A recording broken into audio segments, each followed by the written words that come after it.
6:48, your top headlines this Tuesday in your Sunrise Smart Start. Breaking news. Police are looking for leads after someone shot up multiple apartments early this morning and a car in Rochester. That happened around 1 o'clock on East Main Street near Beechwood Street. The bullets hit 3 apartments and a parked car. 6 people were inside those apartments. None of them were injured. An update just in: that Amber Alert we were reporting earlier has been canceled out of the Cortland area as deputies were looking for 2 children who were abducted. No further updates on their conditions just yet. An update from a Rochester shooting we first told you about yesterday morning. That victim has died. The 21-year-old man was shot on Genesee Street Sunday night around 11. Police are not releasing his identity at this point. There are no suspects in custody. Former President Donald Trump will be inside a federal courtroom in Florida this afternoon for his second arraignment in 3 months. He is facing more than 3 dozen federal charges over claims he mishandled sensitive material. He says he'll plead not guilty to the 37 felony counts. The prosecution claims some of the documents did contain information on U.S. nuclear weapons programs and military secrets from the U.S. and foreign countries. I'm an innocent man. I'm an innocent person. The total volume and the scope and the sensitivity of this material is an intelligence catastrophe waiting to happen. Protests are expected outside court in Miami today. Law enforcement, though, says it's not aware of any credible threats. Trump will speak tonight once he returns from that court appearance at his golf club in New Jersey. 1 man is dead after a tour boat overturned in Lockport, just a little outside Buffalo. There were 29 people on the boat at the time. The man killed was 60. Authorities believe he got trapped under the boat. 11 more tourists were taken to the hospital with injuries. We have an inflatable boat that we can launch virtually anywhere through the use of compressed air.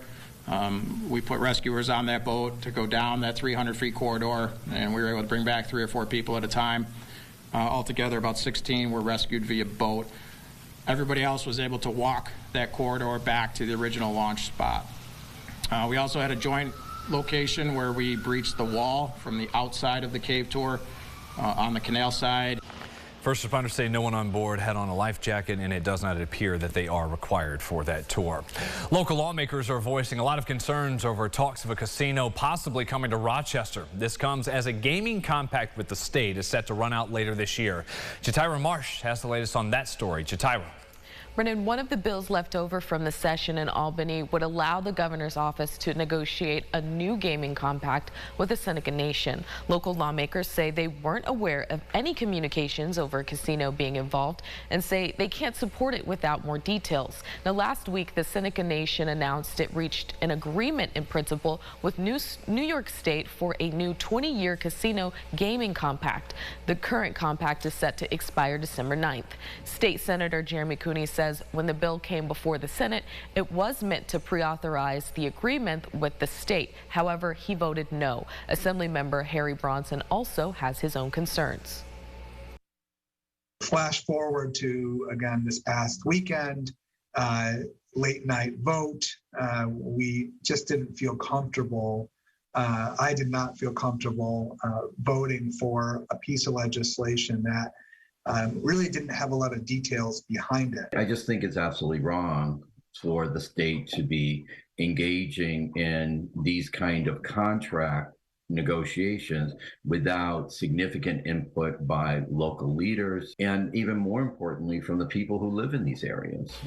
The governor was asked about the potential legislation during an event at a Buffalo art museum and responded saying she personally hasn't been involved in negotiations and is currently waiting for the legislature to get this completed. We're also awaiting a statement from the Seneca Nation. Brennan, back to you. Jatira, thanks. At 6:52, another look at your Tuesday morning drive. Sunrise traffic, everything looking okay, and you see things picking up there. 490 coming into downtown, headed out towards the west side. We will check sunrise traffic again if any issues pop up around 7:26 during CBS mornings. Some local leaders are announcing increased state funds for Double Up Food Bucks New York. That's coming up this afternoon. It matches SNAP funding dollar for dollar up to $20 a day to buy fresh local produce. news. Assembly members Damon Meeks and Harry Bronson will join Field and Fork Network at FoodLink at the Carriage Factory Apartments to announce the $2 million coming from the state. The Victor boys lacrosse team missed the graduation ceremony as it was planned Sunday, battling for a state championship on Long Island. That's where the team was, so not at the formal graduation at Innovative Field. To show solidarity for the team and those students, Victor had that ceremony again for the players last night. The superintendent says even though the boys lost in the playoffs, it did not crush their spirits. We're big winners in this whole thing by their character and the way they fought and played hard, and I think their fellow classmates significantly missed them. Congrats to all those grads. Now, the issue was, Victor says, the players in Garden City School District, the opponent in the final, agreed to change the time for Sunday's game, but Victor says Garden City changed it, asking for more recovery time for the players, so they couldn't make it back in time. Another special night, this one here at News 8, as some of the top educators in the area were honored, all part of our end of the year Golden Apple celebration. In total, 38 Golden Apple awards given out. The educators were awarded a $100 gift card from the Bill and Carol Van Dusen Fund. That is part of the Rochester Area Community Foundation. On top of that, there were 3 $10,000 scholarships granted to prospective educators. We spoke to one winner who explains why she wants to get a job in education. I think it's really nice to foster curiosity in people and show kids and students that there is a lot more to education than just sitting through a lecture, and to really show students that wouldn't otherwise get an opportunity that they can do great things.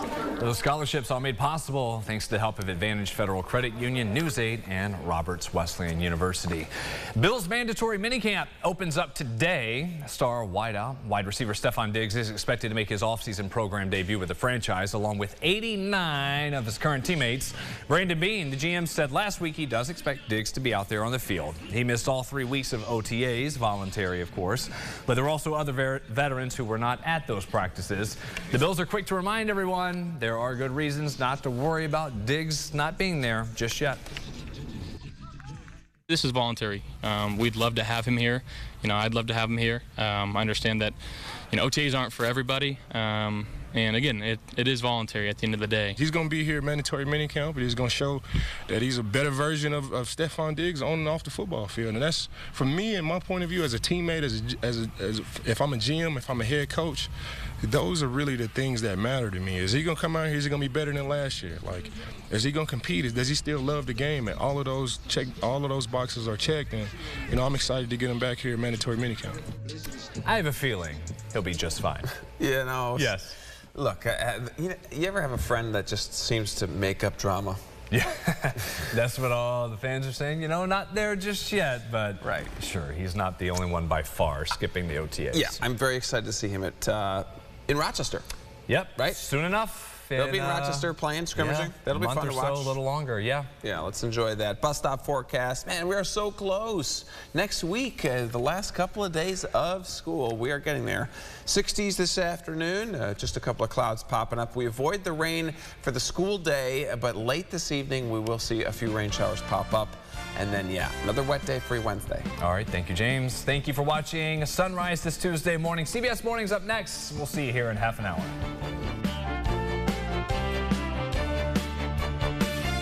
Follow News 8 wherever you are on RochesterFirst.com, Facebook, Twitter, and on our app for news and weather.